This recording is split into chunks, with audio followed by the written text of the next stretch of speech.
नमस्कार, मैं दुष्यंत सिंह एक बार फिर से आप सभी लोगों का बहुत बहुत स्वागत करता हूँ।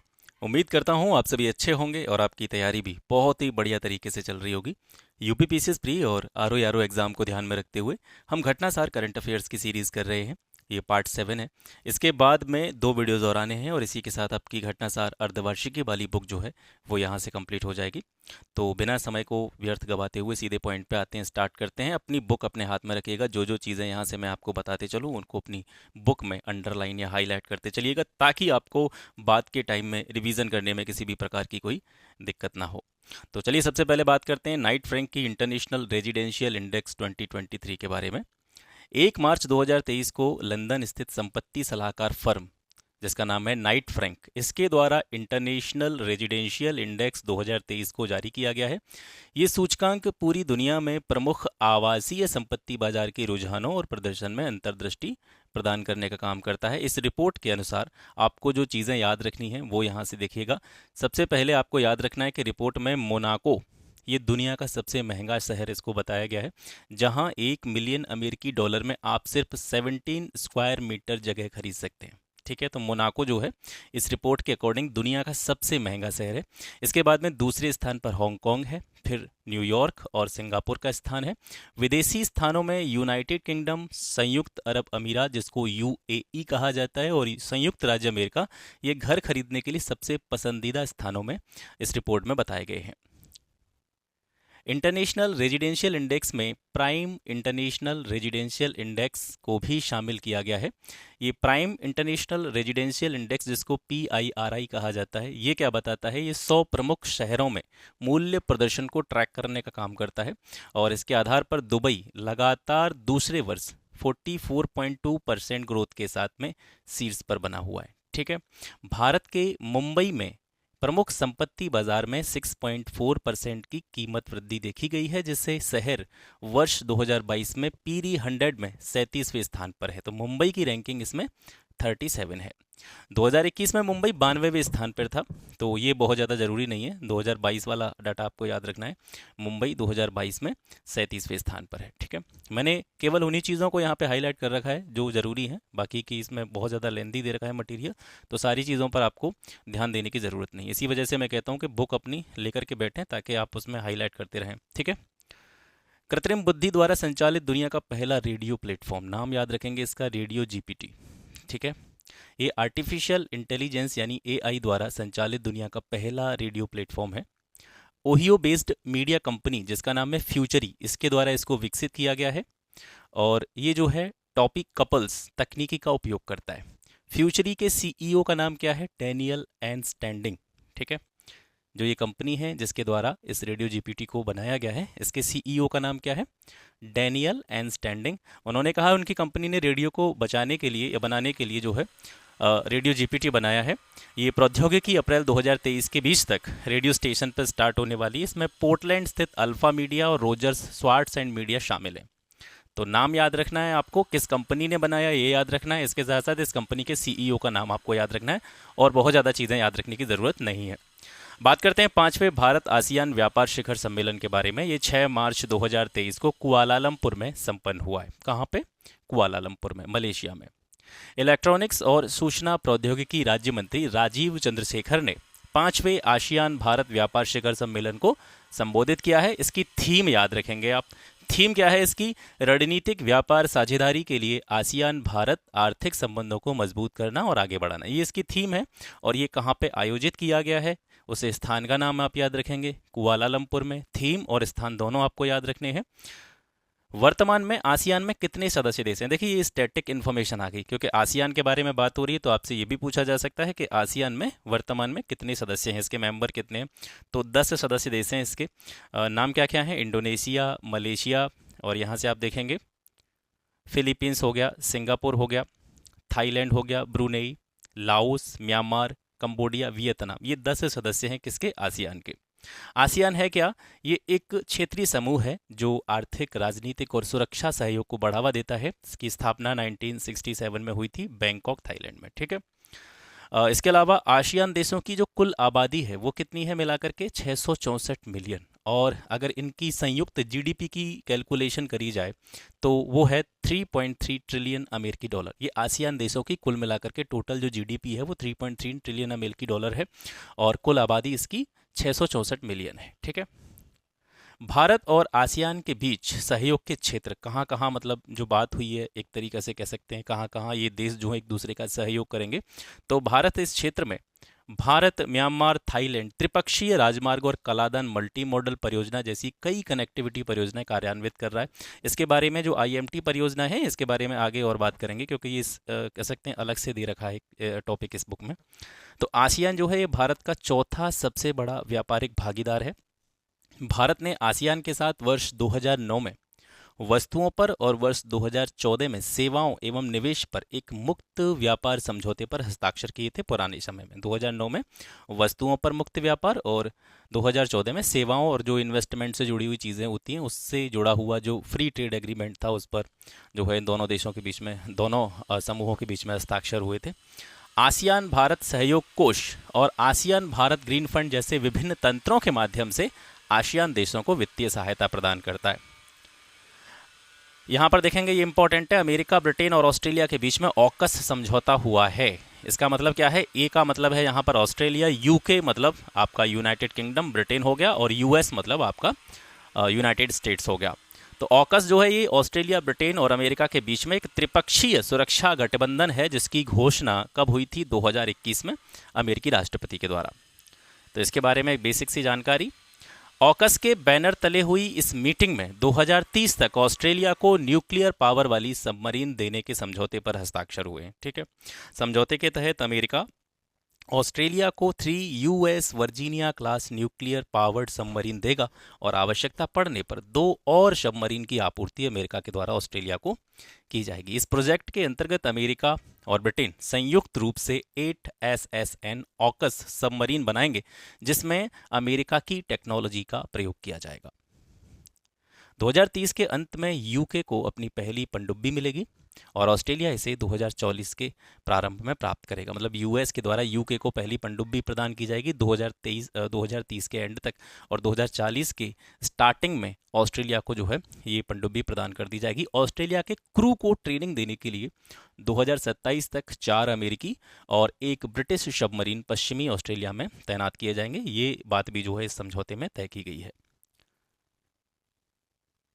इस गठबंधन से हिंद प्रशांत क्षेत्र में चीन की आक्रामकता को नियंत्रित किया जा सकेगा। विशेष रूप से ये जो समझौता हुआ है ऑकस समझौता, ये हिंद प्रशांत क्षेत्र में चीन की जो एक तरह से कह सकते हैं आक्रामकता लगातार बढ़ती जा रही है उसको कंट्रोल करने के लिए किया गया है। ऑकस डील के तहत परमाणु पनडुब्बी के लिए अभी से लेकर के वर्ष 2050 तक $268 अरब से $368 अरब का खर्चा होने की संभावना है। टॉम ट्रैफिक इंडेक्स में बेंगलुरु दुनिया का दूसरा सबसे धीमा ड्राइविंग वाला स्थान घोषित किया गया है। जियोलोकेशन टेक्नोलॉजीज टॉम के विशेषज्ञों ने 1 फरवरी 2023 को जारी ट्रैफिक इंडेक्स रिपोर्ट के अनुसार सिटी सेंटर श्रेणी में बेंगलुरु की ट्रैफिक ने इसे 2022 में दुनिया का सबसे धीमा ड्राइव करने वाला दूसरा भीड़भाड़ वाला शहर जो है वो घोषित किया है। तो याद रखेंगे, ठीक है। ये दूसरे स्थान पर है ओवरऑल वर्ल्ड में। रिपोर्ट के अनुसार दुनिया में ड्राइव करने के लिए सबसे धीमा शहर किसको बताया गया है? लंदन को, यूके का लंदन। और लंदन के बाद में दूसरा स्थान किसको दिया गया है? बेंगलोर को। सिटी सेंटर के मामले में तीसरे और चौथे स्थान पर डबलिन आयरलैंड और सापोरो जापान। छठे स्थान पर इटली का शहर मिलान और जो भारत का शहर है पुणे, ये जो है शामिल हैं। तो आपको ज़्यादा अंदर नहीं जाना है, आपको याद रखना है सबसे धीमा शहर लंदन है। भारत के किस शहर को दूसरी रैंक मिली है? तो ये बेंगलोर को मिली है। ठीक है। भारत के अन्य भीड़भाड़ वाले शहरों में नई दिल्ली को 34वीं रैंक मिली है, मुंबई को 47वीं रैंक मिली है।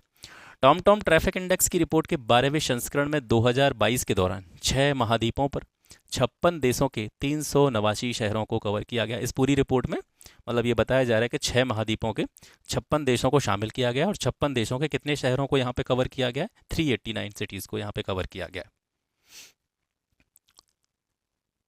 व्यस्त समय के दौरान प्रति मील CO2 उत्सर्जन के मामले में बेंगलोर 5वें स्थान पर है। यानी जब गाड़ियां चलती हैं, ट्रैफिक होता है तो CO2 का उत्सर्जन होता है। तो CO2 के उत्सर्जन के मामले की बात की जाए तो बेंगलोर को 5वें स्थान पर रखा गया है। रिपोर्ट के अनुसार लंदन जो है CO2 उत्सर्जन प्रति चालित मील 1 मील में गाड़ी के द्वारा ओवरऑल इस शहर में CO2 का जितना उत्सर्जन होता है, उस उत्सर्जन की माप के आधार पर लंदन को पहला जो है इसमें रैंक दी गई है। सबसे ज़्यादा CO2 का उत्सर्जन यहाँ पे होता है। और बेंगलोर की बात यहाँ पे हम करेंगे तो CO2 उत्सर्जन के मामले में 5वीं रैंक पर है। अब ये यहाँ पर वही लिस्ट दे रखी है जिसके बारे में आप पढ़ के चले आ रहे हैं। दुनिया के 10 शीर्ष भीड़ भाड़ वाले शहर, लंदन पहले स्थान पर है और बेंगलोर यहाँ पे दूसरे स्थान पर है। तीसरे स्थान पर डबलिन, चौथे स्थान पर प्यूरो, 5वें स्थान पर इटली का शहर मिलान। ठीक है, सभी को याद रखने की ज़रूरत नहीं है, पहला याद रखेंगे, उसके बाद में भारत का कौन सा शहर इस टॉप 10 में शामिल है तो वो बेंगलोर है, बेंगलोर की रैंक याद रखेंगे दूसरी। ठीक है, CO2 उत्सर्जन के मामले में 5वीं रैंक है। डेनमार्क CO2 को समुद्र के नीचे दफनाने वाला दुनिया का पहला देश बन चुका है। डेनमार्क ने उत्तरी सागर के 1800 मीटर नीचे कार्बन डाइऑक्साइड को स्टोर करने के लिए एक परियोजना जिसका नाम है ग्रीन सैंड, इसका उद्घाटन हाल ही में किया है। इस तरह डेनमार्क विदेशों से आयात CO2 को समुद्र के अंदर दफनाने वाला दुनिया का पहला देश बन गया है। ये याद रखेंगे डेनमार्क का नाम। ठीक है, ब्रिटिश रासायनिक दिग्गज इनियोस और जर्मन तेल कंपनी जिसका नाम है विंटरसॉल्ट डीए, इसके नेतृत्व में ग्रीन सैंड परियोजना से 2030 तक प्रति वर्ष 8 मिलियन टन, ठीक है, 8 मिलियन टन CO2 को स्टोर करने की उम्मीद है, ये लक्ष्य रखा गया है। इसके बाद में आता है आपका ग्लोबल थ्रेड लैंडस्केप रिपोर्ट 2022। अंतर्राष्ट्रीय साइबर सिक्योरिटी फर्म क्लाउड सेक द्वारा 8 फरवरी 2023 को ग्लोबल थ्रेड लैंडस्केप रिपोर्ट 2022 को जारी किया गया। इस रिपोर्ट के अनुसार वर्ष 2022 में दुनिया भर में सरकारी एजेंसियों पर हुए कुल साइबर हमलों में भारत, अमेरिका, इंडोनेशिया और चाइना की जो हिस्सेदारी 45%, मतलब ओवरऑल पूरे दुनिया में सरकारी एजेंसियों पर जो साइबर अटैक हुए उसमें से 4 देशों के जो साइबर अटैक है वो 45% का शेयर रखते हैं। ठीक है, सबसे ज़्यादा साइबर अटैक इन्हीं देशों में हुए हैं। रिपोर्ट के अनुसार वर्ष 2022 में भारत एशिया में हैकरों के द्वारा सबसे ज़्यादा हमला झेलने वाला देश रहा है। सबसे ज़्यादा हमला एशिया की बात हो रही है, ओवरऑल वर्ल्ड की बात नहीं हो रही है, दुनिया की बात नहीं कर रहे हैं। एशिया में भारत पहले स्थान पर है हैकरों के द्वारा सबसे ज़्यादा साइबर हमले जिसने झेले हैं। रिपोर्ट में वैश्विक स्तर पर हैकर्स के द्वारा सबसे ज़्यादा हमला झेलने वाला देश रहा था अमेरिका। ग्लोबली पहले स्थान पर अमेरिका है और देशों के स्तर पर संयुक्त राज्य अमेरिका जहां विश्व में सबसे अधिक साइबर हमला झेलने वाला देश रहा है, वहीं इस मामले में भारत की रैंकिंग जो है वो दूसरी रही है। अब यहाँ पे ध्यान क्या रखना है, देखिए एशिया की अगर बात करेंगे तो साइबर अटैक के मामलों में भारत पहले स्थान पर है। ओवरऑल वर्ल्ड की बात करेंगे तो पहले स्थान पर USA है जिसने सबसे ज़्यादा साइबर हमले झेले और ओवरऑल वर्ल्ड में भारत की रैंकिंग इस मामले में दूसरी रही है। ठीक है, वर्ष 2022 में भारत को लक्षित करने वाले साइबर हमलों की संख्या में कितने प्रतिशत की वृद्धि हुई है?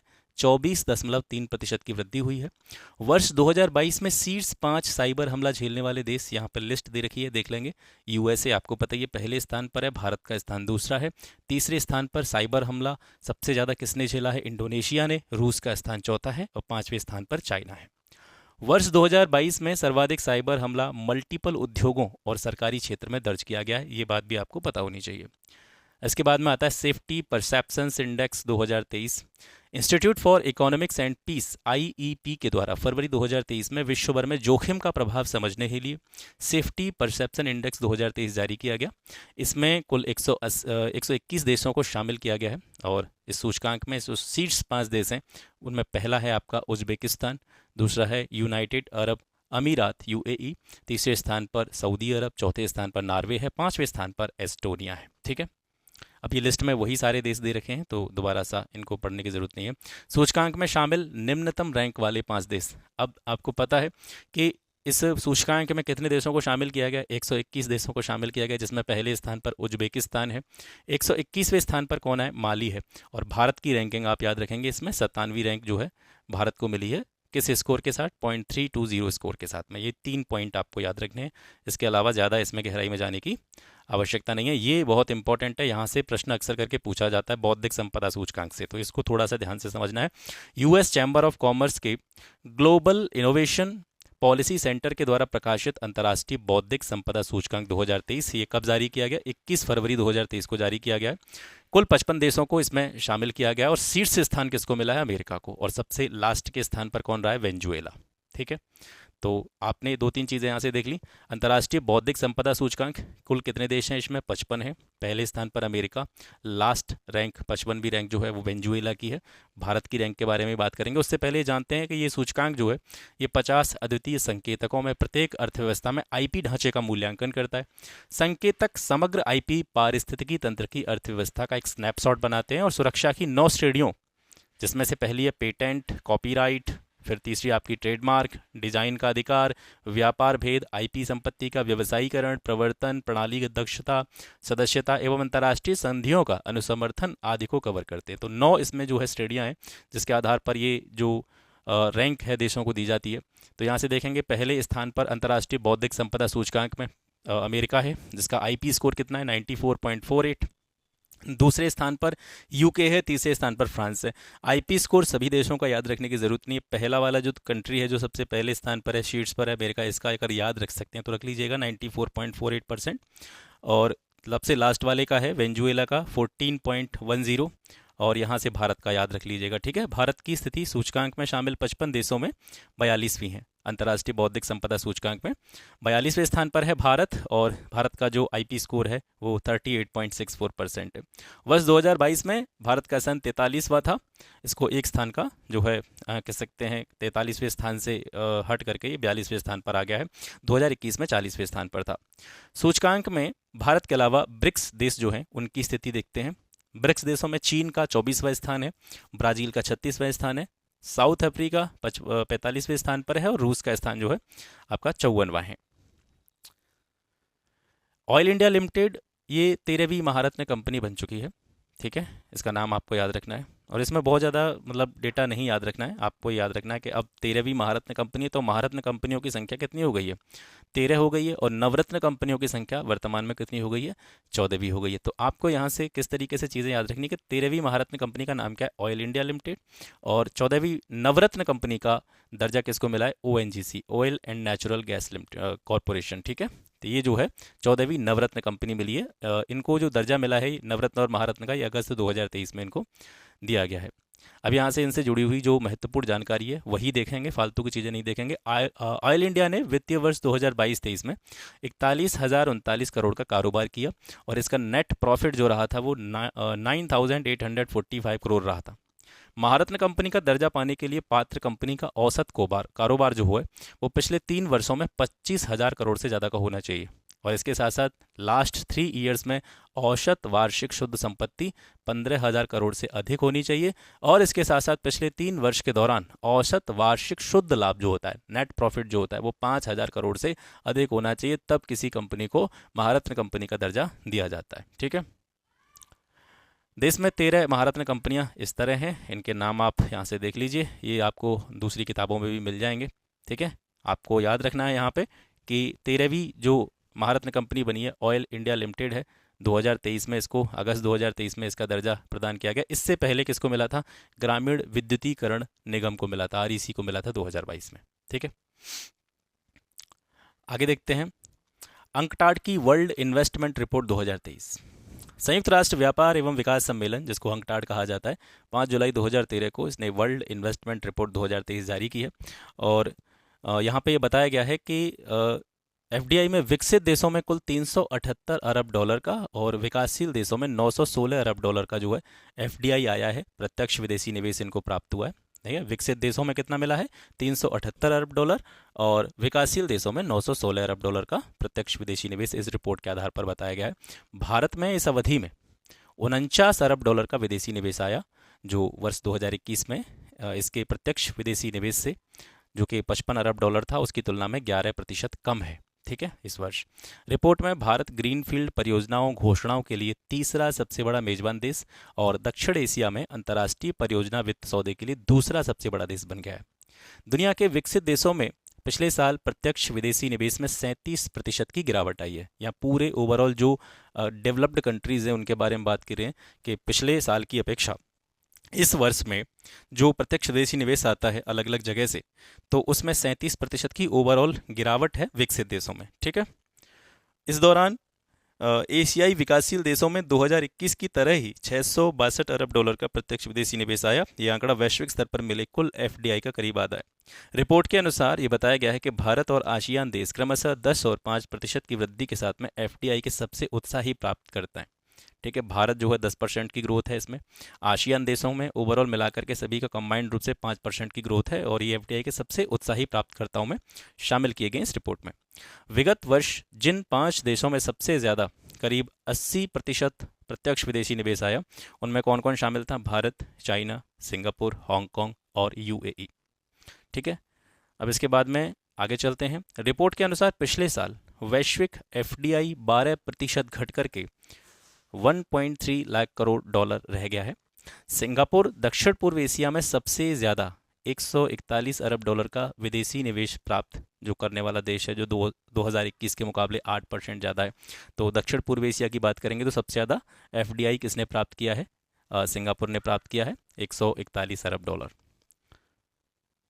रिपोर्ट के अनुसार चीन और हांगकांग एशिया में सबसे बड़े निवेशक बने रहे, सबसे बड़े इन्वेस्टर्स के रूप में इनको देखा गया है, चाइना और हांगकांग को। इसके बाद में अमेरिका, जापान और सिंगापुर का स्थान आता है। विश्व निवेश रिपोर्ट के 33वें संस्करण की, ये 33वां एडिशन था इसका, इसकी थीम याद रखेंगे आप क्या है? Investing in sustainable energy for all. अब यहाँ पर इस लिस्ट में से 2-3 नाम आपको याद रखने हैं। ये 2 लिस्ट दे रखी हैं। ये पहला है कि शीर्ष एफडीआई अंतर प्रवाह वाले 10 देश, और दूसरी लिस्ट आएगी आपकी शीर्ष एफडीआई बाह्य प्रवाह वाले 10 देश। तो अंतर प्रवाह का मतलब क्या है? अंतर प्रवाह का मतलब ये है कि किस देश में बाहर से निवेश किया गया, इन्वेस्टमेंट किया गया। मतलब जैसे भारत की बात करें तो भारत में टोटल जो निवेश हुआ बाहर से, ठीक है, अंदर की ओर, भारत के अंदर जो निवेश हुआ, इन्वेस्टमेंट हुआ, उसमें भारत की रैंकिंग कितनी है ग्लोबली सभी देशों में मिला करके? तो इसमें सबसे ज़्यादा इन्वेस्टमेंट अमेरिका में हुआ है, 285 बिलियन डॉलर। चाइना में प्रत्यक्ष विदेशी निवेश जो है 189 बिलियन डॉलर हुआ है। ओवरऑल ये देखा जाए तो ग्लोबली रैंकिंग में दूसरे स्थान पर है चाइना। और भारत जो है एफडीआई अंतर प्रवाह वाले 10 देशों में 8वें स्थान पर है। इसमें 49 बिलियन डॉलर का जो है एफडीआई हुआ है, प्रत्यक्ष विदेशी निवेश हुआ है। तो ये अंतर प्रवाह वाले 10 देश हो गए, इसमें भारत का स्थान 8वां है। और यहाँ पर देखेंगे बहिर्प्रवाह वाले 10 देश, ठीक है, मतलब इन देशों ने किसी दूसरे देश में जो है इन्वेस्टमेंट किया है। तो बाहर के देशों में भी इन्वेस्टमेंट करने में अमेरिका सबसे आगे, 372 अरब डॉलर का इसने इन्वेस्टमेंट किया है। दूसरे स्थान पर जापान है बहिर्प्रवाह वाले देशों में, ठीक है। अंतर प्रवाह वाले देशों में दूसरे स्थान पर चाइना है और बहिर्प्रवाह वाले देशों में दूसरे स्थान पर जापान है। तो अंतर प्रवाह वाले देशों में जो भारत की रैंकिंग थी वो 8वीं थी और बहिर्प्रवाह वाले देशों में भारत की रैंकिंग जो है वो 20वीं है, ठीक है। इसने 15 अरब डॉलर का जो है इन्वेस्टमेंट किया है, निवेश किया है। नीति आयोग का राष्ट्रीय बहुआयामी गरीबी सूचकांक 2030 मोस्ट इंपॉर्टेंट है, यहाँ से प्रश्न आपको देखने को मिलेगा ही मिलेगा। 15 जुलाई 2023 को राष्ट्रीय बहुआयामी गरीबी सूचकांक एमपीआई जिसको कहते हैं, मल्टीपल पॉवर्टी इंडेक्स, ये जारी किया गया। नीति आयोग के जो सीईओ हैं, मुख्य कार्यकारी अधिकारी, वो हैं वीवीआर सुब्रमण्यम। इनके द्वारा इस सूचकांक को जारी किया गया। अब यहाँ से कौन कौन सी चीज़ें हैं जो आपको याद रखनी है? नीति आयोग ने यह बताया है कि 2015-16 से लेकर के 2019 से 21 के बीच में 5 वर्षों में 13.5 करोड़ लोग जो हैं वो मल्टीपल गरीबी जो है, ठीक है, बहुआयामी गरीबी जो है उससे मुक्त हो चुके हैं। ग्रामीण क्षेत्रों में गरीबी की दर में तेज गिरावट देखने को मिली है और 2015-16 से 19-21 के दौरान गरीबी दर 32.59% से घट करके कितनी रह गई है? 19.28% रह गई है। और इस समयावधि में यानी इन 5 वर्षों में शहरी क्षेत्र में गरीबी दर जो पहले 5 वर्ष पहले 8.65% थी वो घट करके अभी वर्तमान में 5.27% के आसपास आ गई है। यहाँ से देखते हैं राष्ट्रीय परिवार स्वास्थ्य सर्वेक्षण यानी एनएफएचएस जिसको बोलते हैं। तो ये जो है पूरा का पूरा एनएचएफएस का डाटा भी मैंने चैनल पर अपलोड किया हुआ, चाहें तो आप वहाँ से देख सकते हैं। इनके आंकड़ों के आधार पर केंद्र सरकार के थिंक टैंक ने पाया कि भारतीय आबादी में बहुआयामी गरीबों की हिस्सेदारी, ठीक है, 2015-16 में 24.85% थी और ये जो है 19-21 के समयावधि में यानी 5 वर्षों में 2015-16 के बाद में अगले 5 वर्षों में घट करके 24.85% से कम होकर के कितनी हो गई है? ये 14.96% हो गई है। और कुल गिरावट जो इसमें देखने को मिली है, ठीक है, वो कितनी देखने को मिली है? 9.89%। ये गिरावट देखने को मिली है 5 वर्षों में बहुआयामी गरीबों में, ठीक है। अब यहाँ से ये जो लाइन है आपके लिए इंपॉर्टेंट है। नीति आयोग की रिपोर्ट में कहा गया है कि बहुआयामी गरीबी के अनुपात में सबसे तेजी से कमी किस स्टेट में देखी गई है? यूपी में देखी गई है, जहाँ 34.3 मिलियन लोग, लगभग 3.43 करोड़ लोग जो हैं वो बहुआयामी गरीबी से बाहर निकले हैं। और इसके बाद में दूसरे स्थान पर बिहार रहा है, 22.5 मिलियन लोग जो है बहुआयामी गरीबी से बाहर निकले हैं। मध्य प्रदेश तीसरे स्थान पर रहा है। तो यूपी में सबसे तेजी से कमी देखी गई है बहुआयामी गरीबी के अनुपात में।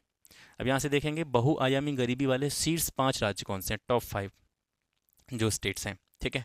तो बिहार सबसे पहले स्थान पर है, यहाँ पर सबसे ज़्यादा बहुआयामी गरीब लोग पाए जाते हैं।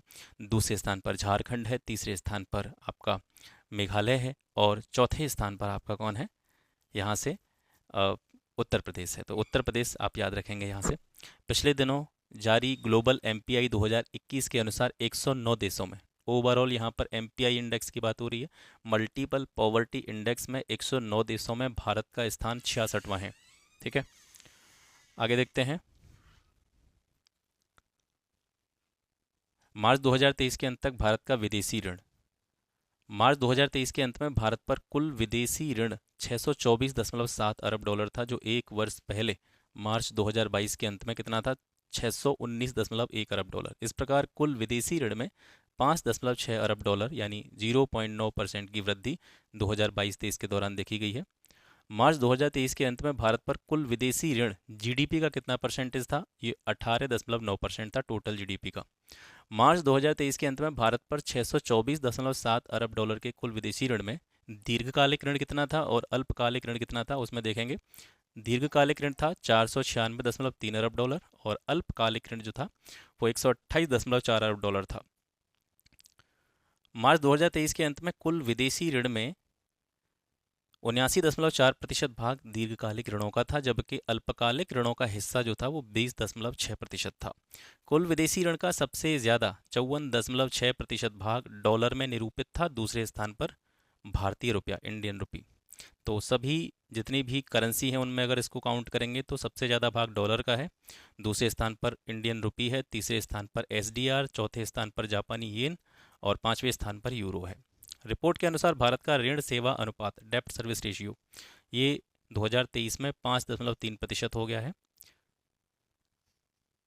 इसके बाद में इस टेबल की सहायता से ये सारी चीज़ें जो अभी आप देख रहे थे इनको आप यहाँ से देख सकते हैं। कुल विदेशी ऋण 624.7 अरब डॉलर, दीर्घकालिक ऋण इसमें 496.3 अरब डॉलर, और कुल विदेशी ऋण में दीर्घकालिक ऋण का हिस्सा 79.4%, अल्पकालिक ऋण ये 128.4 अरब डॉलर है, और विदेशी ऋण में अल्पकालिक ऋण का प्रतिशत में अगर हिस्सा पूछा जाए तो 20.6% है।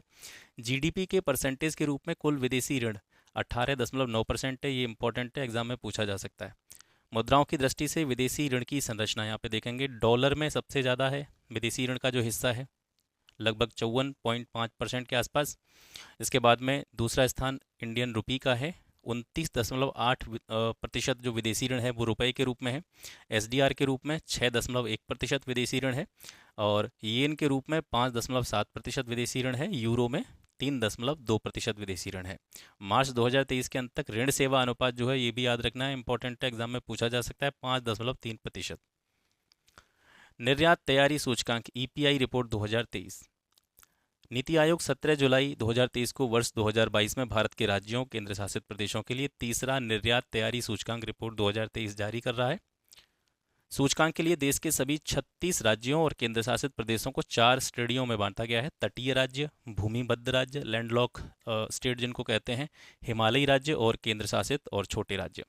0 से 100 के बीच में मान दिया जाता है स्टेट्स को इस सूचकांक में, और जिस राज्य के लिए ये मान जितना ज़्यादा होगा उतना ही अधिक यह उस राज्य की निर्यात तैयारी और क्षमता को प्रदर्शित करेगा। तो यहाँ पे देखते हैं ईपीआई 2022 के प्रमुख बिंदु, राज्यों का प्रदर्शन। शीर्ष प्रदर्शनकर्ता कौन रहा है ईपीआई 2022 में? तमिलनाडु स्टेट है, दूसरे स्थान पर महाराष्ट्र है, तीसरे स्थान पर कर्नाटक है। ईपीआई 2021 जो कि वर्ष 2022 में जारी किया गया था, इसमें गुजरात शीर्ष स्थान पर था, लेकिन इस वर्ष की जो रैंकिंग आई है उसमें ये पहले स्थान से नीचे चला करके चौथे स्थान पर चला गया है। तमिलनाडु ऑटोमोटिव्स, चमड़ा, वस्त्र और इलेक्ट्रॉनिक सामान जैसे क्षेत्रों में लगातार बढ़िया काम कर रहा है, अग्रणी काम कर रहा है। पहाड़ी राज्यों में या हिमालयी राज्यों में देखेंगे तो उत्तराखंड ने शीर्ष स्थान प्राप्त किया है। स्थलरुद्ध राज्यों में बात करेंगे, लैंडलॉक जो स्टेट्स हैं उनमें देखेंगे तो हरियाणा पहले स्थान पर है। उत्तर प्रदेश का स्थान, क्योंकि उत्तर प्रदेश भी एक स्थलरुद्ध राज्य की कैटेगरी में आता है, तो इस कैटेगरी में हरियाणा पहले स्थान पर है और यूपी का स्थान जो है वो तीसरा है। अब बात करते हैं केंद्र शासित प्रदेशों की या छोटे राज्यों की, तो इसमें गोवा जो है ईपीआई 2022 में पहले स्थान पर है। वैश्विक मंदी के बावजूद वर्ष 2021-22 में भारत का निर्यात अभूतपूर्व रूप से 675 बिलियन अमेरिकी डॉलर को पार कर गया है, जिसमें वस्तु व्यापार जो था वो 420 बिलियन अमेरिकी डॉलर के आसपास था। वित्तीय वर्ष 2022 में वस्तु निर्यात मूल्य 400 बिलियन अमेरिकी डॉलर सरकार द्वारा निर्धारित एक महत्वाकांक्षी लक्ष्य भी था, इससे ज़्यादा रहा है, लक्ष्य से ज़्यादा प्राप्ति हुई है। मार्च 2022 तक ये 422 बिलियन अमेरिकी डॉलर तक पहुंच गया है।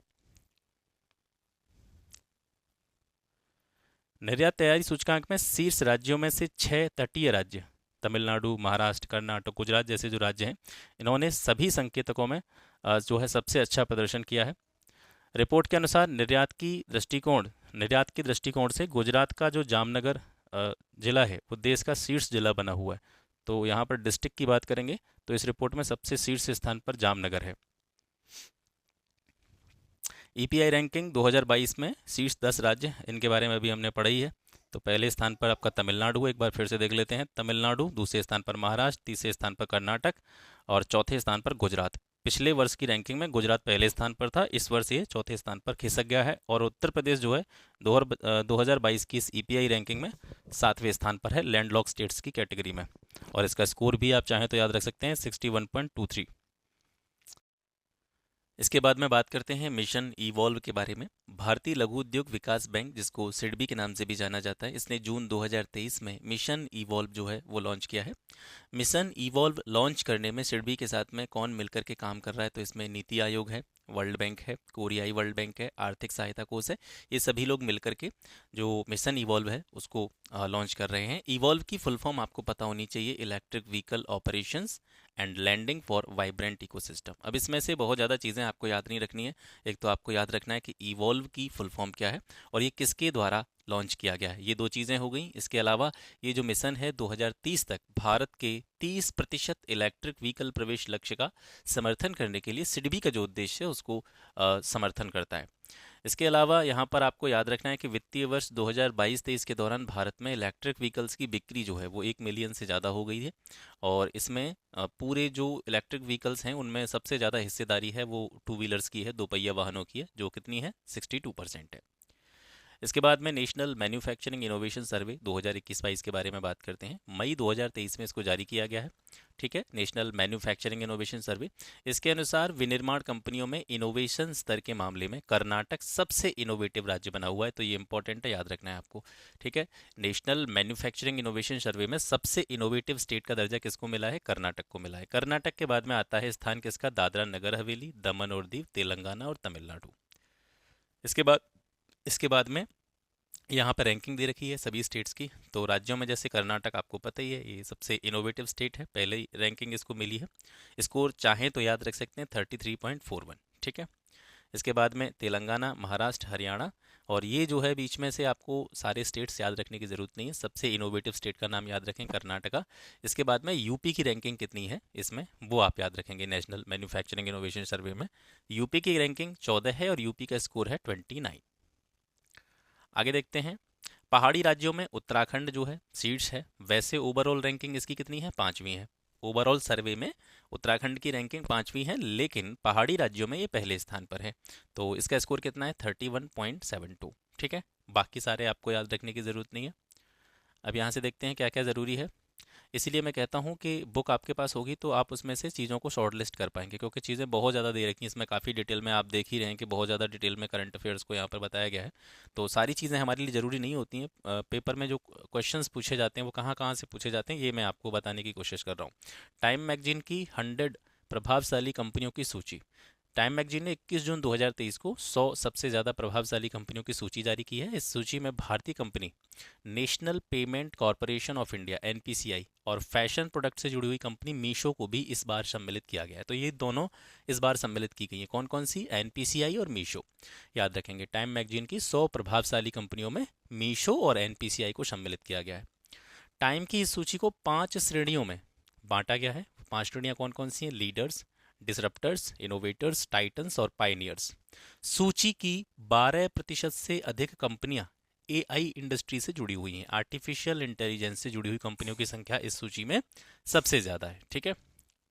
अमेरिकी सोशलाइट किम कार्दिशिया, ये सेलिब्रिटी हैं अमेरिका की, तो इनकी एक क्लॉथिंग ब्रांड है स्किम्स के नाम से। इसके अलावा सैम ऑल्टमैन का ओपन एआई, फुटवियर निर्माता क्रॉक्स, एलोन मस्क का स्पेस एक्स, ये भी इस सूची में शामिल किए गए हैं। किम कार्दिशिया की स्किम्स को टाइम के कवर पेज पर स्थान दिया गया, ये इंपॉर्टेंट है, याद रखना है यहाँ से। ठीक है। सूची में शामिल 2 भारतीय कंपनियों में एनपीसीआई के लिए टाइम मैगजीन ने कहा है कि national payment corporation of India ने यूपीआई लॉन्च किया, साथ ही 2022-23 सेशन के दौरान इसके माध्यम से 51% ट्रांजैक्शन किए गए। टाइम ने भारतीय कंपनी मीशो के बारे में भी ये कहा है कि कंपनी जो है वो विक्रेताओं से किसी भी प्रकार का कोई कमीशन नहीं लेती है, और मीशो जो है इसका हेड ऑफिस कहाँ पे है? बेंगलोर में है। 2022 में जो है 2022 की शुरुआत में सबसे अधिक डाउनलोड किया जाने वाला शॉपिंग ऐप भी कौन सा था? आपका मीशो ही था। आईएमटी राजमार्ग परियोजना, इसके बारे में आपने पहले भी पढ़ा था इसी सेशन में, लेकिन यहाँ पर इसके बारे में थोड़ा सा डिटेल में जानेंगे। ये जो आईएमटी राजमार्ग परियोजना है, ये म्यांमार के रास्ते भारत व थाईलैंड को सड़क मार्ग से जोड़ने के लिए प्रस्तावित परियोजना है, जिसको आईएमटी हाईवे प्रोजेक्ट नाम दिया गया है। इसका कार्य तेज गति से चल रहा है और संभावना है कि वर्ष 2027 तक इसके पूरे होने की जो है एक पॉसिबिलिटी दिखाई जा रही है। और आपको पता ही है कि केंद्रीय सड़क और परिवहन मंत्री जो हैं वो नितिन गडकरी हैं, और ये अपने काम के लिए जाने जाते हैं, बहुत अच्छा काम करते हैं। रोड्स वगैरह में इन्होंने बहुत अच्छा जो है कंट्रीब्यूशन दिया है कंट्री के लिए। लगभग 1400 किलोमीटर लंबा ये सड़क मार्ग आईएमटी जो प्रोजेक्ट है, ये भारत में मणिपुर के, ये नाम आपको याद रखने, कहाँ से स्टार्ट हो रहा है? भारत में मणिपुर के मोरेह को म्यांमार के रास्ते थाईलैंड के मैकसॉट से जोड़ने का काम करेगा, जिसका विस्तार आगे आसियान के जो अन्य देश हैं जैसे लाओस, इंडोनेशिया, वियतनाम, यहाँ तक इसका विस्तार किए जाने की योजना बनाई गई है। ठीक है। आसियान के इन देशों के साथ साथ कनेक्टिविटी में वृद्धि से व्यापार के लिए चीन पर इन देशों की जो कह सकते हैं निर्भरता है वो कम होगी कहीं ना कहीं, और भारत ये चाहता भी है कि उसके आसपास के जितने भी कंट्री हैं वो ट्रेड के लिए चीन पर कम से कम निर्भर रहें। तो उस निर्भरता को कम करने के लिए ही ये प्रोजेक्ट जो है वो स्टार्ट किया गया है। एचडीएफसी का एचडीएफसी बैंक में विलय कर दिया गया है। ठीक है। एचडीएफसी जैसे आप देखते होंगे तो यहाँ पे थोड़ा सा आपको अजीब लग रहा होगा, जिनको पता है वो अलग चीज़ है। एचडीएफसी का एचडीएफसी बैंक में विलय, देखिए एचडीएफसी अलग चीज़ है और एचडीएफसी बैंक अलग चीज़ है। ठीक है। आवास और वित्तीय क्षेत्र की निजी क्षेत्र की कंपनी है एचडीएफसी, और एचडीएफसी की फुल फॉर्म क्या है? Housing development and finance corporation. जब ये स्टार्टिंग करी गई थी एचडीएफसी, तो ये केवल जो आवास से जुड़ी हुई चीज़ों के लिए वित्त प्रदान करने का काम करती थी। इसका विलय जो है 1 जुलाई 2023 को किस में हो गया? एचडीएफसी बैंक में हो गया। हालांकि ये दोनों एक ही चीज़ की शाखाएं हैं। ठीक है। पहले ये जो स्टार्ट करी गई थी एचडीएफसी, तो ये बैंक के रूप में स्टार्ट नहीं करी गई थी। जैसे आप नॉर्मल बैंक देखते हैं ना, आज तो एचडीएफसी बैंक जो है वो प्राइवेट सेक्टर का सबसे बड़ा बैंक है। ठीक है। एसबीआई के बाद में। तो इस विलय के लिए योजना की घोषणा पहले ही अप्रैल 2022 में करी जा चुकी थी। 1 जुलाई 2023 को एचडीएफसी बैंक में जो है एचडीएफसी का विलय हो चुका है। अब इसके बारे में जो एक्स्ट्रा इन्फॉर्मेशन है वो हम यहाँ से देखेंगे। इस विलय के कारण एचडीएफसी की सभी शाखाओं ने एचडीएफसी बैंक के रूप में कार्य करना शुरू कर दिया। यानी एचडीएफसी जो केवल हाउसिंग लोन के लिए जाना जाता था, अब उसने एचडीएफसी बैंक की तरह कार्य करना स्टार्ट कर दिया है।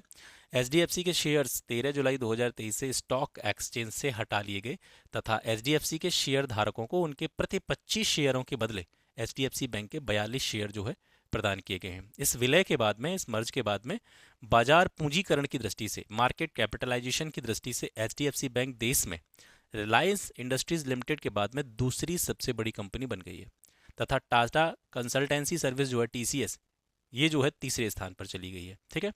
एक आवास ऋण संस्थान के रूप में एचडीएफसी की स्थापना 1977 में हुई थी। मैं आपको बता रहा था कि सबसे पहले आवास ऋण संस्थान के रूप में स्टार्ट की गई थी। इसकी अनुषंगी इकाई के रूप में एचडीएफसी बैंक की स्थापना बाद में हुई 1994 में। आज जो है एचडीएफसी बैंक देश में प्राइवेट सेक्टर का सबसे बड़ा बैंक है, और 1 जुलाई 2023 में एचडीएफसी का विलय अपनी ही अनुषंगी इकाई एचडीएफसी बैंक में इसने कर लिया है। ठीक है। तो ये दोनों वैसे अलग नहीं थी, क्योंकि एचडीएफसी है तो सबसे पहले स्टार्ट करी गई थी आवास ऋण संस्थान के रूप में 1977 में, और इसी की एक ब्रांच थी जो बैंक के रूप में काम करना स्टार्ट किया था 1994 से। अब ये दोनों चीज़ें मिलकर के एक ही हो गई हैं। ठीक है। 2023-24 के लिए खरीफ उपजों के न्यूनतम समर्थन मूल्य के बारे में हम यहाँ पे देखेंगे। तो ये इनको देखने की ज़रूरत नहीं है, आपको जो लिस्ट दे रखी होगी उसी को आप देख लीजिएगा, उसी से आपका काम हो जाएगा। कुछ अलग चीज़ें होंगी वहाँ से देख लीजिएगा, ठीक है। तो जैसे खरीफ की मुख्य खाद्यान्न उपज धान की दोनों किस्मों के न्यूनतम समर्थन मूल्य में एमएसपी में 143 रुपये प्रति क्विंटल के हिसाब से इस बार वृद्धि की गई है। और इससे क्या हुआ है कि धान की जो सामान्य किस्म का न्यूनतम समर्थन मूल्य है वो पहले 2040 रुपये प्रति क्विंटल था, अब बढ़ करके ये 2183 रुपये प्रति क्विंटल हो गया है।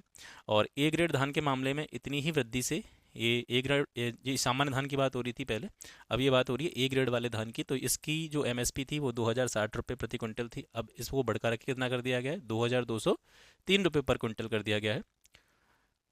न्यूनतम समर्थन मूल्य में इस वर्ष सर्वाधिक रुपए किस फसल के मूल्य में बढ़ाए गए हैं? तो 805 रुपये पर क्विंटल के हिसाब से ग्रोथ हुई है किसमें, तिल के मूल्य में, जिसे 7,830 रुपये पर क्विंटल से बढ़ा करके कितना कर दिया, 8,635 रुपये पर क्विंटल कर दिया, ठीक है। अब इसमें यहाँ से आपको एक चीज़ याद रखनी है कि एमएसपी में सबसे ज़्यादा वृद्धि किस फसल में हुई है, तो वो तिल के मूल्य में हुई है ना। अब इसके बाद में जितनी भी चीज़ें आपको यहाँ पे दिख रही होंगी वो सारी चीज़ें वही हैं जो आप आगे किस में देखेंगे, जो आपकी सूची है उसमें देखेंगे, ठीक है। सभी जो फसलें हैं उनका एमएसपी यहाँ पे दे रखा है, इस सूची में जो सारी चीज़ें हैं वही यहाँ पे बताई गई हैं, तो इनको पढ़ने की ज़रूरत नहीं है। यहाँ से दो चीज़ें आपको अलग से देखनी है। पहली चीज़ तो मैं आपको बताई दी है कि सबसे ज़्यादा एमएसपी की जो वृद्धि हुई है कीमत में वो तिल के मूल्य में हुई है। और दूसरा पॉइंट आपको ये वाला याद रखना है कि नए समर्थन मूल्यों में लागत पर, ठीक है, सबसे ज़्यादा परसेंट प्रतिफल जो है, रिटर्न है, maximum percent return over cost, ये बाजरा पर है, ठीक है। सबसे ज़्यादा मूल्य वृद्धि तिल के मूल्य में हुई है, और मैक्सिमम परसेंट रिटर्न अगर देखा जाए किसानों को, वो किस फसल पे प्राप्त होगा, बाजरे पर प्राप्त होगा, जिसका न्यूनतम समर्थन मूल्य 2,350 रुपये पर क्विंटल से बढ़ा करके 2,500 रुपये पर क्विंटल निर्धारित किया गया है, जो इसकी लागत पर 82% का रिटर्न जो है वो किसानों को उपलब्ध कराएगा। तो ये दो चीज़ें अलग से याद रखनी है, बाकी ये सारी चीज़ें यहाँ पे दे रखी हैं, ठीक है। खरीफ उपजों के न्यूनतम समर्थन मूल्य एमएसपी सबके दे रखें, तो यहाँ पर सभी का रटने की ज़रूरत नहीं है आपको। और 2022-23 का याद नहीं रखना है, 2023-24 का देख लीजिएगा। अब धान वाला तो बता ही दिया, ये धान वाला पूछा जाता है कभी कभी, क्योंकि धान में दो तरह की चीज़ें आ जाती हैं, एक सामान्य धान आ जाता है, ग्रेड ए का धान। तो ग्रेड ए का धान एमएसपी इसका कभी कभी पूछ लिया जाता है, ये 2203 है 2023-24 के लिए। और चाहे सामान्य धान की बात करें चाहे ग्रेड ए के धान की बात करें, दोनों के ही एमएसपी में 143 रुपये की ग्रोथ करी गई है। अब यहाँ से ज्वार का जो हाइब्रिड टाइप की ज्वार है उसका जो एमएसपी है वो 3,180 निर्धारित किया गया पिछले वर्ष की अपेक्षा, इसमें 210 रुपये की वृद्धि करी गई है। और मलडंडी प्रकार की जो ज्वार है इसका एमएसपी 3,225 है, इसमें 235 रुपये की वृद्धि करी गई है, ठीक है। अब इसमें से ये बाजरा का मैंने बता दिया है, बाजरा से जुड़ा हुआ जो इंपॉर्टेंट चीज़ है वही है जो अभी थोड़ी देर पहले बताई थी, सबसे ज़्यादा जो रिटर्न है वो बाजरा पर जो है किसानों को मिलेगा। इसके बाद में यहाँ से देखेंगे नीचे, ठीक है, तिल जो है इसके एमएसपी में सबसे ज़्यादा वृद्धि करी गई है, 8,685 इसका एमएसपी, अभी वर्तमान में 805 रुपये इस पर बढ़ाए गए हैं। कपास को याद रख लीजिएगा, कपास मध्यम रेशा का जो कपास है वो 6,620 है, इसका एमएसपी 540 रुपये इसमें बढ़ाए गए हैं पिछले वर्ष की अपेक्षा। और लंबे रेशे वाला जो कपास है इसका एमएसपी 7,020 है, और पिछले वर्ष की अपेक्षा इसमें 640 रुपये की ग्रोथ करी गई है, ठीक है। तो सारे आपको याद रखने की जरूरत नहीं है, 2-3 पॉइंट जो मैंने बताए आपको वो याद रख लेना। अब यहाँ से देखते हैं, देश में टेलीफोन कनेक्शनों की संख्या और टेली डेंसिटी पर ट्राई की रिपोर्ट आई है। देश में टेलीफोन उपभोक्ता की संख्या और टेली डेंसिटी आदि पर मार्च 2023 के अंत की स्थिति के बारे में आंकड़े भारतीय दूरसंचार नियामक प्राधिकरण, जिसको ट्राई कहा जाता है, इसने मई 2023 में जारी किए हैं। तो यहाँ से कौन कौन सी चीज़ें हैं जो आपको याद रखनी है। इन आंकड़ों के अनुसार मार्च 2023 के अंत में देश में टेलीफोन कनेक्शनों की कुल संख्या कितनी थी, 117.23 करोड़, जो एक वर्ष पहले मार्च 2022 के अंत में 116.69 करोड़ थी, ये थोड़ी सी बड़ी है। और इस प्रकार 2022-23 में देश में टेलीफोन कनेक्शनों की संख्या में 54 लाख की वृद्धि दर्ज की गई है। ट्राई की 25 मई 2023 को जारी रिपोर्ट के अनुसार मार्च 2023 के अंत में कुल 117.23 करोड़ कनेक्शनों में से 114.39 कनेक्शन जो हैं ये कैसे हैं, वायरलेस हैं, और बाकी के जो कनेक्शन थे वो वायरलाइन टेलीफोन के थे। इन आंकड़ों के आधार पर मार्च 2023 के अंत में देश में टेली डेंसिटी, ये वाला डाटा आपको याद रखना है, टेली डेंसिटी पूरे देश में कितनी थी, 84.51। टेली डेंसिटी का मतलब क्या है कि 100 व्यक्तियों पर टेलीफोन कनेक्शनों की संख्या कितनी है। तो हर 100 व्यक्तियों पर टेलीफोन कनेक्शनों की संख्या यहाँ पर दिखाई गई है इस रिपोर्ट में 84.51, ठीक है। और सबसे ज़्यादा टेली डेंसिटी कहाँ पर दिखाई गई है, ये सबसे ज़्यादा टेली डेंसिटी दिल्ली में दिखाई गई है, ठीक है, और सबसे कम टेली डेंसिटी बिहार में दिखाई गई है। ये दो चीज़ें आपको याद रखनी है। ट्राई के इन आंकड़ों के अनुसार मार्च 2023 के अंत में देश में कुल 117.23 करोड़ टेलीफोन कनेक्शन में शहरी कनेक्शनों की संख्या जहां 65.37 करोड़ थी, वहीं ग्रामीण क्षेत्र के कनेक्शनों की संख्या 51.86 करोड़ आंकी गई थी। इस प्रकार टेली डेंसिटी शहरों में शहरी क्षेत्रों में 133.8% थी और ग्रामीण क्षेत्रों में टेली डेंसिटी 57.07% थी। सबसे ज़्यादा टेली डेंसिटी ये दिल्ली में यहाँ पे बताई गई है 273.67, मतलब हर 100 व्यक्तियों पर जो है 200 कह सकते हैं एक तरीके से। अब यहाँ से आप आइडिया निकालेंगे तो ये निकल के आएगा कि हर व्यक्ति के पास कम से कम 2 कनेक्शन है, 2 से ज़्यादा कनेक्शन है, ठीक है। और बिहार में हर 2 व्यक्तियों पर मान करके चलिए 1 कनेक्शन है, ठीक है। तो क्योंकि यहाँ पर 50 है, 50 के आसपास है न्यूनतम टेली डेंसिटी है, तो सबसे ज़्यादा दिल्ली में है, सबसे कम कहाँ पे है, बिहार में है। 2-3 चीज़ें और हैं यहाँ से जो आपके लिए इंपॉर्टेंट है। मार्च 2023 के अंत में देश में मोबाइल फ़ोन सेवा बाजार में सार्वजनिक क्षेत्र की कंपनियों की हिस्सेदारी 9.27% रही, ठीक है। और सबसे ज़्यादा हिस्सेदारी जो रही है वो निजी क्षेत्र की कंपनियों की रही है 90.73%। ये प्राइवेट सेक्टर की कंपनियां हैं जिनकी मोबाइल फ़ोन सेवा बाजार में सबसे ज़्यादा हिस्सेदारी है। सार्वजनिक क्षेत्र की कंपनियों में हिस्सेदारी 9.27% थी, जिसमें बीएसएनएल की हिस्सेदारी थी 9.06, भारत संचार निगम लिमिटेड। और यहाँ पर जो थी एमटीएनएल की हिस्सेदारी थी 0.21%। तो एक तरह से कह सकते हैं पूरा मार्केट पर कैप्चर कर रखा है प्राइवेट सेक्टर की कंपनियों ने। देश की सबसे बड़ी मोबाइल सेवा प्रदाता कंपनी मार्च 2023 के अंत में रिलायंस जियो थी, इंपॉर्टेंट है, याद रखेंगे, जिसकी बाजार हिस्सेदारी कितनी है, 37.61% है। और 32.42% हिस्सेदारी के साथ में दूसरे स्थान पर रही है भारतीय एयरटेल और तीसरे स्थान पर रही है आपकी वोडाफोन आइडिया 20.70% हिस्सेदारी के साथ में।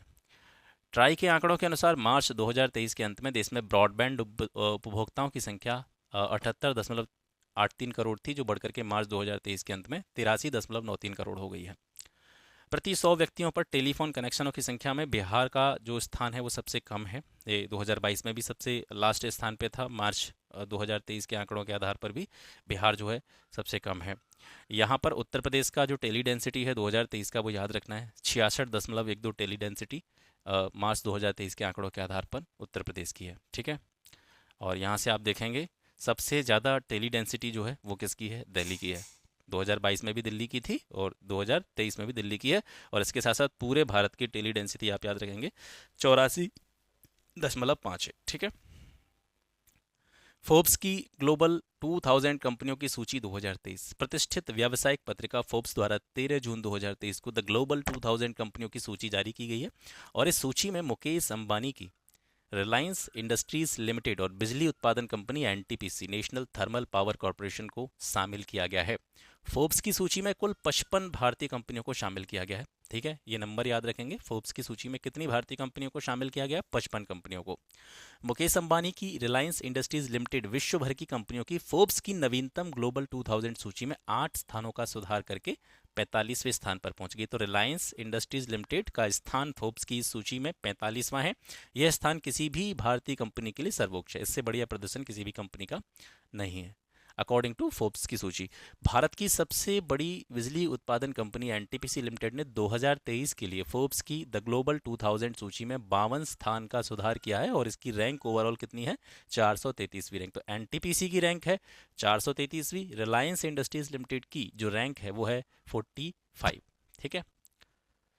3.7 ट्रिलियन अमेरिकी डॉलर की संपत्ति के साथ में अमेरिका का सबसे बड़ा बैंक जेपी मॉर्गन सूची में सबसे पहले स्थान पर है। तो इसका नाम याद रखेंगे, ये सूची में सबसे पहले स्थान पर है। और सऊदी तेल कंपनी अरामको ये दूसरे स्थान पर। तो पहले स्थान पर जेपी मॉर्गन, ये अमेरिका का सबसे बड़ा बैंक है। दूसरे स्थान पर सऊदी अरब की तेल कंपनी अरामको दूसरे स्थान पर है। और रिलायंस इंडस्ट्रीज लिमिटेड 45वें स्थान पर है, ये आप याद रखेंगे। वॉरेन बफेट की बर्कशायर हैथवे जो पिछले वर्ष सूची में सबसे ऊपर थी, अपने निवेश पोर्टफोलियो में अवास्तविक नुकसान के कारण नई सूची में 338वें स्थान पर आ गई है। टेक दिग्गज अल्फाबेट सूची में 7वें स्थान पर है और एप्पल का स्थान कौन सा है, 10वां है।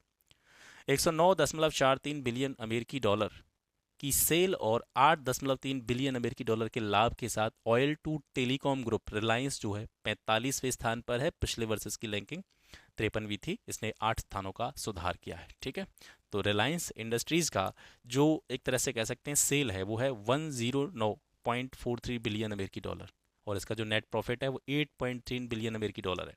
ठीक है, इसके बाद में आगे देखते हैं एसबीआई की रैंकिंग, यहाँ से याद रखेंगे 77वीं है। एचडीएफसी बैंक की रैंकिंग फोर्ब्स की सूची में 127वीं है। आईसीआईसीआई बैंक 163वें स्थान पर है। तेल एवं प्राकृतिक गैस निगम जो है आपका ओएनजीसी, ठीक है, oil and natural gas corporation, ये 226वें स्थान पर है।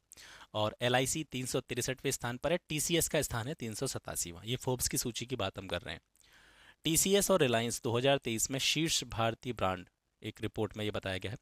वैश्विक ब्रांड परामर्शक कंपनी इंटर ब्रांड के द्वारा एक रैंकिंग जारी की गई है 2023 के आखिरी सप्ताह में, जिसमें 50 सबसे ज़्यादा मूल्यवान भारतीय ब्रांडों की सूची में टाटा कंसल्टेंसी सर्विसेज यानी टीसीएस 1.09 लाख करोड़ रुपए के ब्रांड मूल्य के साथ में पहले स्थान पर है। इसके बाद में रिलायंस इंडस्ट्रीज़ की ब्रांड वैल्यू है। ठीक है, ये दूसरे स्थान पर बताई गई है। इसमें इन्फोसिस जो है इसको तीसरे स्थान पर बताया गया है, और एचडीएफसी को चौथे, और रिलायंस डिजिटल इकाई जियो जो है ये 5वें स्थान पर इसमें बताई गई है। इसके अलावा इसमें कुछ ज़्यादा चीज़ें नहीं है। यहाँ से देखेंगे निजी क्षेत्र की भारत की सबसे मूल्यवान कंपनियों की हुरून सूची। हुरून सूची आपको याद रखनी है, क्योंकि यहाँ से प्रश्न काफ़ी बार पूछा भी गया। आपने देखा होगा पिछले 1-2 वर्षों में हुरून की जो सूची आती है उससे जुड़ा हुआ प्रश्न पूछा जाता है करंट अफेयर्स में। ठीक है, तो यहाँ से देखते हैं ये सूची जो है हुरून की, ये 6 महीने की अवधि यानी 30 अक्टूबर 2022 से 30 अप्रैल 2023 तक के दौरान शीर्ष 500 भारतीय कंपनियों के मूल्य में बदलाव को ट्रैक करने का काम करती है। और इसके आधार पर यहाँ पे लिस्ट दे रखी है। हुरून सूची में भारत की 10 सबसे मूल्यवान कंपनियों में रिलायंस इंडस्ट्रीज पहले स्थान पर है, टीसीएस दूसरे स्थान पर है, एचडीएफसी बैंक तीसरे स्थान पर है, आईसीआईसीआई का स्थान चौथा है, और आईटीसी का स्थान 5वां है। ये हुरून सूची के अनुसार है। ठीक है, भारत के रक्षा निर्यात में 9 वर्षों में 23 गुना बढ़ोतरी दर्ज की गई है। भारत का जो रक्षा निर्यात है वो 2013-14 में कितना था, 686 करोड़ रुपए था, और 2022-23 में ये बढ़कर के 16,000 करोड़ रुपए तक पहुंच गया है। भारत वर्तमान समय में 85 से ज़्यादा देशों को रक्षा सामग्री का निर्यात कर रहा है। इसके साथ ही 100 कंपनियां रक्षा उत्पादों का निर्यात कर रही हैं, जिसमें advance light helicopter, missile, artillery gun, Pinaka rocket और लॉन्चर। भारत ये सारी चीज़ें जो है दूसरे देशों को क्या करता है, बेचता है, निर्यात करता है रक्षा उत्पादों में। वर्ष 2026 तक 40,000 करोड़ रुपए के रक्षा उपकरणों का निर्यात करने का सरकार का एक लक्ष्य है। और भारत शीघ्र ही आपका मिस्र हो गया, अर्जेंटीना हो गया, इनको तेजस लड़ाकू विमान निर्यात कर सकता है। फिलहाल भारत श्रीलंका, फ्रांस, रूस, मालदीव, इजराइल, नेपाल, सऊदी अरब और पोलैंड जैसे देशों को हथियार बेचने का काम करता है। विश्व बैंक की दक्षिण एशिया में पहली सड़क सुरक्षा परियोजना 14 जून 2023 को बांग्लादेश में 358 मिलियन अमेरिकी डॉलर के वित्त पोषण समझौते के साथ में दक्षिण एशिया में अपनी पहली समर्पित सड़क सुरक्षा परियोजना जो है वर्ल्ड बैंक ने स्टार्ट करी है। ये परियोजना बांग्लादेश में 2 नेशनल हाईवेज, कौन कौन से नाम हैं वो याद रखने, ये इंपॉर्टेंट है। गाजीपुर एलेंगा, इसको N4 के नाम से जाना जाता है, और नटौर नवाबगंज, ये N6 के नाम से जाना जाता है। इस पर केंद्रित है ये पूरी परियोजना। ठीक है, परियोजना का उद्देश्य है इन दोनों राजमार्गों पर सड़क यातायात में जो मौतें होती हैं दुर्घटना से, उनमें 30% से अधिक की कमी लेकर के आना। बांग्लादेश के 5 प्रभागों ढाका, खुलना, राजशाही, रंगपुर और मेमनसिंह में सुरक्षित सड़क वातावरण बनाना इसका उद्देश्य है। और इन सुधारों में सड़क चिन्ह, डिवाइडर जो होते हैं, फुटपाथ हैं, जेब्रा क्रॉसिंग, स्पीड ब्रेकर आदि की स्थापना जो है वर्ल्ड बैंक के द्वारा करी जाएगी। ओएनजीसी और रेल विकास निगम को नवरत्न कंपनी का दर्जा दिया गया है। ओएनजीसी विदेश लिमिटेड को अगस्त 2023 में रेल मंत्रालय के उपक्रम रेल विकास निगम लिमिटेड आरवीएनएल को नवरत्न कंपनी का दर्जा मई 2023 में दिया गया है। इससे पहले आरवीएनएल को सितंबर 2013 में मिनी रत्न कंपनी का दर्जा मिला था। अब इसको जो है नवरत्न कंपनी की कैटेगरी में शामिल कर लिया गया है। सार्वजनिक क्षेत्र की रेल विकास निगम लिमिटेड कंपनी की जो अधिकृत शेयर पूंजी है वो 3,000 करोड़ रुपए है, जबकि चुकता पूंजी पेड अप कैपिटल जो है वो 2,085 करोड़ रुपए है। वहीं ओएनजीसी विदेश लिमिटेड के बारे में बात करें तो वर्ष 2022-23 के लिए 11,676 करोड़ रुपए का वार्षिक कारोबार इसने किया है, और नेट प्रॉफिट इसने कितना कमाया है, 1,700 करोड़ रुपए का। तेल और प्राकृतिक गैस कंपनी यानी ओएनजीसी विदेश अगस्त 2023 में नवरत्न कंपनी का दर्जा प्राप्त करने वाली 14वीं सार्वजनिक क्षेत्र की कंपनी बन गई है। तो अभी जो है वर्तमान में नवरत्न कंपनियों की संख्या कितनी है, 14 है, याद रखेंगे। महारत्न कंपनियों की संख्या कितनी है, वो 13 है। नवरत्न कंपनी को सरकार की पूर्वानुमति के बिना ही 1,000 करोड़ रुपए तक का निवेश स्वयं ही करने की अनुमति होती है। ये जो है, यानी जब किसी कंपनी को नवरत्न कंपनी का दर्जा दे दिया जाता है तो वो 1,000 करोड़ रुपए तक का जो इन्वेस्टमेंट है वो गवर्नमेंट से बिना परमिशन लिए कर सकती है। नवरत्न कंपनी बनने से पहले कंपनी का स्टेटस मिनी रत्न का होना चाहिए, यानी पहले मिनी रत्न बनना है उसको, मिनी रत्न बनने के बाद ही उसको नवरत्न का दर्जा दिया जाता है। इसके साथ ही बोर्ड में 4 स्वतंत्र डायरेक्टर्स होने आवश्यक है। स्वतंत्र निदेशक जो है 4 होने ही चाहिए। रेल विकास निगम लिमिटेड और ओएनजीसी को नवरत्न कंपनी का दर्जा मिलने के बाद में इस तरह देश में नवरत्न कंपनियों की संख्या अब कितनी हो गई है?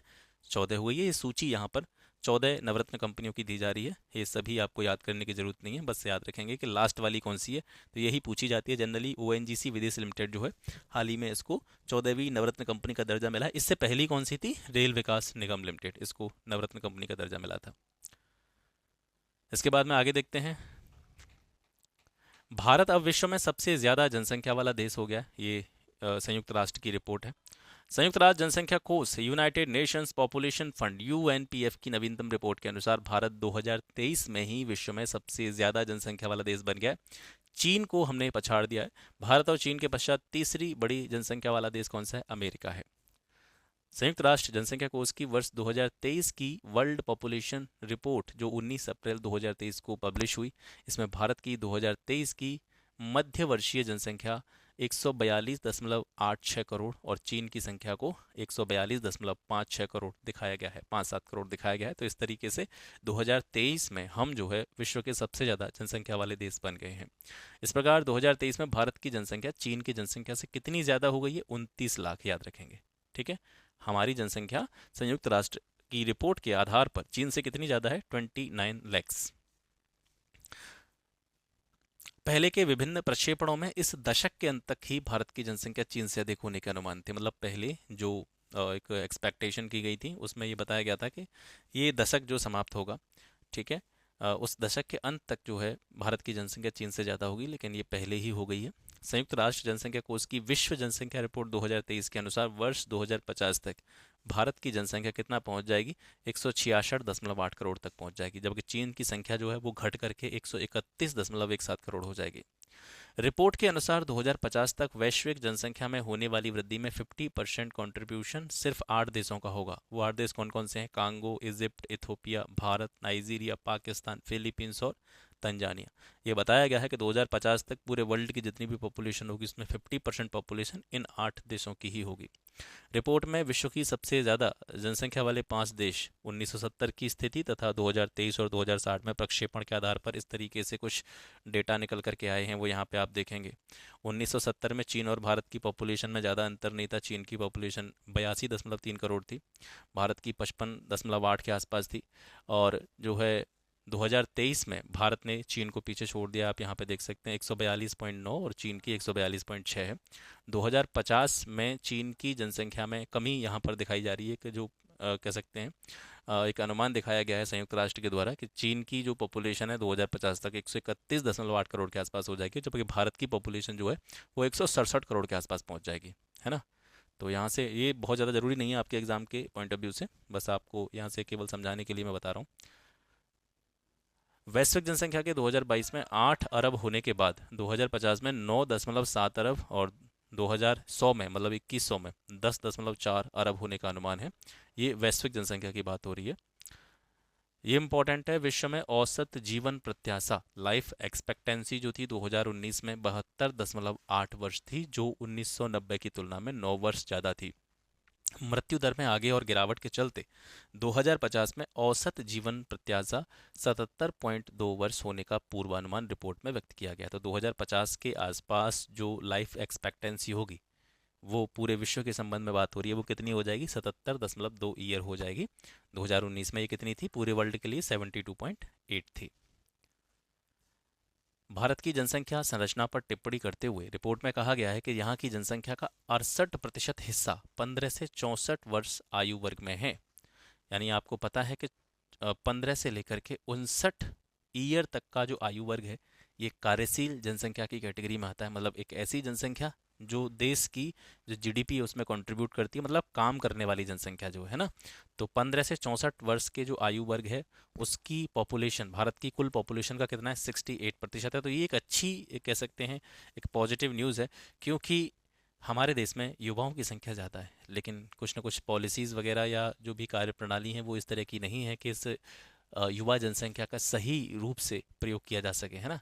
26% जनसंख्या जो है वो 10 से 24 वर्ष की आयु वर्ग में है। किसी देश में जितनी युवा जनसंख्या होती है वो उस देश को उतनी ही आगे ले जाने का जो एक कैपेबिलिटी होती है, क्षमता होती है, वो रखती है। लेकिन आज का युवा जो है वो आपको पता है वो कहाँ, वो रील्स बनाने में ज़्यादा फोकस कर रहे हैं, तरह तरह के जो एक तरह से कहते हैं एक्सप्रेशंस देने में बहुत ज़्यादा काम कर रहे हैं। लेकिन वास्तविकता है कि हमारे पास जनसंख्या वृद्धि है, सबसे ज़्यादा पॉपुलेशन है, ये जो है एक नेगेटिव पॉइंट हो सकता है, लेकिन हमारे पास पॉजिटिव पॉइंट ये है कि हमारे पास सबसे ज़्यादा युवा जनसंख्या है। अगर इसको ठीक तरीके से यूटिलाइज किया जाए तो देश को कहीं से कहीं ले जाया जा सकता है। इस प्रकार भारत विश्व के सबसे युवा देशों में से एक है। इसका अर्थ है कि देश की 68% जनसंख्या युवा और कार्यशील है। इसके डेमोग्राफिक डिविडेंड की बात भी अब की जाने लगी है। लॉजिस्टिक परफॉर्मेंस इंडेक्स 2023 दुनिया के अलग अलग देशों में लॉजिस्टिक्स की स्थिति के आकलन संबंधी विश्व बैंक की 2023 की रिपोर्ट जो है वो 23 अप्रैल 2023 को जारी की गई है। इस सूचकांक में 4.3 के स्कोर के साथ में पहले स्थान पर है सिंगापुर, ठीक है। दूसरा स्थान है फिनलैंड का। तीसरे स्थान पर चार देश हैं संयुक्त रूप से, डेनमार्क, जर्मनी, नेदरलैंड और स्विट्जरलैंड। इन चारों को तीसरा स्थान संयुक्त रूप से इस रिपोर्ट में दिया गया है। इसके बाद में चार स्कोर छह देशों का है, Australia, Belgium, Canada, Hong Kong, Sweden और यूएई। ये सभी छह देश जो हैं संयुक्त रूप से सातवें स्थान पर हैं। तो आपको ये सभी याद नहीं रखने हैं, आपको याद रखना है कि logistic performance index LPI index 2023 में पहला स्थान किसका है, सिंगापुर का। चाहे तो आप इनको याद रख सकते हैं कि जो तीसरा स्थान है, थर्ड रैंक जो है वो 4.1 के स्कोर के साथ में चार देशों की है। चार देश संयुक्त रूप से तीसरे स्थान पर हैं, डेनमार्क, जर्मनी, नेदरलैंड और स्विट्जरलैंड। तो इस तरीके से यहाँ से प्रश्न पूछा भी जा सकता है कि निम्न में से कौन सा देश एलपीआई इंडेक्स 2023 में चौथे और तीसरे स्थान पर नहीं है। तो मान ली कि एक देश अलग से दे दिया जाए, तो इस तरीके से चीज़ें कभी कभी हो जाती हैं, तो याद रखेंगे। बाकी ये छह देश जो नीचे वाले हैं इनको याद रखने की आपको आवश्यकता बिल्कुल भी नहीं है। लॉजिस्टिक निष्पादन सूचकांक 2023 प्रमुख शीर्ष 10 राष्ट्र की रैंक यहाँ पर दी जा रही हैं, ठीक है। वही चीज़ें हैं जो अभी हम पढ़ के आए हैं। सिंगापुर पहले स्थान पर है, दूसरे स्थान पर फिनलैंड है और तीसरे स्थान पर आपका चार देश हैं, ठीक है, डेनमार्क, जर्मनी, नेदरलैंड, स्विट्जरलैंड, क्योंकि सभी का स्कोर जो है वो सेम है। लॉजिस्टिक के संदर्भ में सरकार द्वारा अपनाई गई नीतियों के कारण इस मामले में भारत की स्थिति में काफ़ी सुधार हाल के वर्षों में हुआ है। वर्ल्ड बैंक की वर्ष 2023 की नवीनतम लॉजिस्टिक परफॉर्मेंस इंडेक्स रिपोर्ट में 139 देशों में 38वां स्थान भारत को प्राप्त हुआ है। तो भारत की रैंकिंग आपको याद रखनी है। और 38वें स्थान पर भारत के साथ साथ चार अन्य देश भी हैं। तो संयुक्त रूप से भारत जो है चार अन्य देशों के साथ में 38वें स्थान पर है एलपीआई इंडेक्स 2023 में। इन पांच देशों के लिए लॉजिस्टिक परफॉर्मेंस इंडेक्स 3.4 आकलित किया गया है, मतलब इनका जो स्कोर है वो है 3.4। भारत का स्कोर भी कितना है, 3.4 एलपीआई इंडेक्स 2023 में। लॉजिस्टिक्स की स्थिति के मामले में सबसे निचला स्थान किसका है, ये अफगानिस्तान और लीबिया का है, जिनका स्कोर है 1.91, ठीक है। 139 देशों में ये दोनों संयुक्त रूप से 138वें स्थान पर हैं। इनके ऊपर 137वां स्थान जो है वो सोमालिया का है। सूचकांक में निम्न लॉजिस्टिक निष्पादन वाले देश यहाँ पे आप देखेंगे, वो मैंने आपको बता ही दिया है। अफगानिस्तान और लीबिया जो है वो सबसे अंतिम स्थान पर हैं 1.9 स्कोर के अनुसार। वर्ष 2023 की विश्व बैंक की इस रिपोर्ट में भारत का स्थान 3.4 स्कोर के साथ चार अन्य देशों के साथ संयुक्त रूप से 38 है। वहीं भारत के पड़ोसी देशों में 3.7 स्कोर के साथ चीन 19वें स्थान पर है, श्रीलंका 73वें स्थान पर है, स्कोर है इसका 2.8। बांग्लादेश जो है ये 88वें स्थान पर है, 2.6 इसका स्कोर है। और भूटान जो है 97वें स्थान पर है, 2.5 स्कोर के साथ में। अन्य प्रमुख देशों में फ्रांस व जापान जहां संयुक्त रूप से 13वें स्थान पर हैं, वहीं अमेरिका का स्थान 17वां है, ब्रिटेन का 19वां, सऊदी अरब का 38वां, रूस का 88वां। इनको याद रखने की ज़रूरत आपको नहीं है, ठीक है।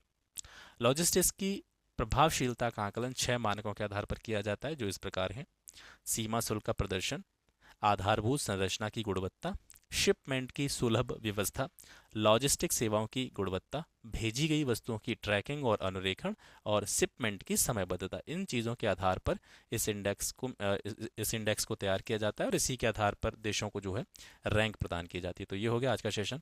आशा करता हूँ आज का सेशन आपको पसंद आया होगा। 2 वीडियोज़ और आनी है इसके बाद में। इसी के साथ में आपकी जो अर्धवार्षिकी वाली बुक है घटनासार के, ये यहाँ से समाप्त हो जाएगी।